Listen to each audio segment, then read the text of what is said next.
അത് പറഞ്ഞപ്പോഴാണ് ഈ തൊട്ടടുത്ത ദിവസങ്ങളിൽ ഒരു പള്ളി കമ്മിറ്റിയിലേക്ക് തെരഞ്ഞെടുപ്പ് നടക്കുകയും ഇവരുടെ വിഭാഗം, ഇവർ പ്രതിനിധാനം ചെയ്യുന്ന ഇവരുടെ വിഭാഗം ആ തെരഞ്ഞെടുപ്പിൽ വിജയിക്കുകയും ചെയ്യുന്ന സാഹചര്യമുണ്ടായി.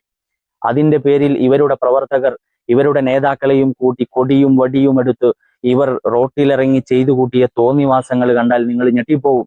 ഹബീബായ സല്ലല്ലാഹു അലൈഹി വസല്ലമ തങ്ങളുടെ ജന്മദിനവുമായി ബന്ധപ്പെട്ട് റബീഉൽ അവ്വലിൽ ഒരു റാലി നടത്തുമ്പോൾ അത് റോഡിൽ ബ്ലോക്ക് ആക്കും, ജനങ്ങൾക്ക് ബുദ്ധിമുട്ടുണ്ടാകും എന്ന് പറയുന്ന ആളുകൾ, അത്തരം ആളുകൾ തന്നെ ഇത്തരം കാര്യങ്ങൾക്ക് വേണ്ടി റോഡ് ബ്ലോക്ക് ആക്കുകയും ഇവരുടെ സംഘടനാപരമായ വ്യക്തിപരമായ കാര്യങ്ങൾക്ക് വേണ്ടി ഇത്തരം കാര്യങ്ങൾ ചെയ്തു കൂട്ടുന്നത് കാണുമ്പോൾ ഇവരും അഹ്ലു സുന്നത്തി വൽ ജമാഅത്തും തമ്മിൽ യാതൊരു ബന്ധവുമില്ല എന്ന് വ്യക്തമാവുകയാണ്. ആ ഒരു ദൃശ്യങ്ങൾ കൂടി നിങ്ങളൊന്ന് കണ്ടു നോക്കൂ.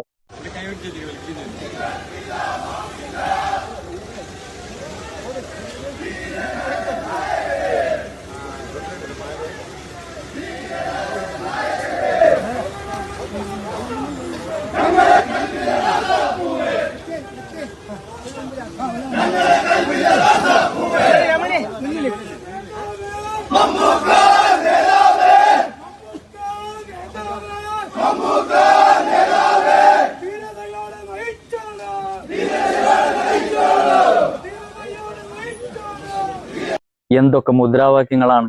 സ്വന്തമായിട്ടൊരു മുദ്രാവാക്യം പോലും ഇല്ല. നമ്മുടെ നാട്ടിലെ കോൺഗ്രസ്സുകാരും കമ്മ്യൂണിസ്റ്റുകാരും അവരുടെ നേതാക്കൾക്ക് ജയ് വിളിക്കുന്നതിന് വേണ്ടി ഉപയോഗിക്കുന്ന മുദ്രാവാക്യങ്ങളാണ് ഇവരുടെ നേതാക്കൾക്ക് വേണ്ടി വിളിച്ചുകൊണ്ടിരിക്കുന്നത്.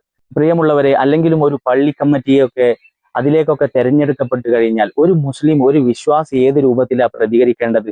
പള്ളി എന്ന് പറഞ്ഞാൽ അള്ളാഹുവിന്റെ ഭവനമാണ്. അതിന്റെ ഖിദ്മത്തിനുള്ള അവസരമാണ് ലഭിച്ചിരിക്കുന്നത്. അത് പാകപ്പിഴവ് വരാതെ ശ്രദ്ധയോടെ മുന്നോട്ട് കൊണ്ടുപോകാനുള്ള തൗഫീഖിന് വേണ്ടി ദുആ ചെയ്ത് ആ ഒരു വിശ്വാസിയുടെ ഒരു ഈമാനികപരമായ നീക്കങ്ങൾക്ക് പകരം ഇത്തരം പേക്കൂത്തുകളാണ് ഇവര് നടത്തിക്കൂട്ടുന്നത്. ആ സംഘടന അത് സത്യത്തിന്റെ പാതയിലാണ് എന്നും അതാണ് ശരിയെന്നും ധരിച്ചു വെച്ച് അതിൽ തുടർന്ന് മുന്നോട്ട് പ്രവർത്തിച്ചു കൊണ്ടുപോകുന്ന ആളുകളോടാണ് നമുക്ക് പറയാനുള്ളത്. നിങ്ങൾ നിഷ്പക്ഷമായി ചിന്തിക്കുക.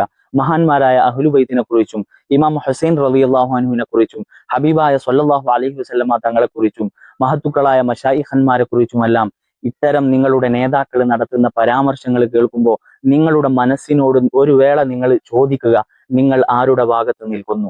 ഈ മഹാന്മാരായ പരിശുദ്ധമായ ഇസ്ലാമിന്റെ അടിസ്ഥാനങ്ങൾ മശായിഖന്മാർ, അഹ്ലുബൈത്ത് റസൂലില്ല സ്വല്ലല്ലാഹു അലൈഹി വസല്ലമ തങ്ങൾ, അവരുടെ ഭാഗത്തേക്കാണോ നിങ്ങളുടെ മനസ്സ് ചായുന്നത്?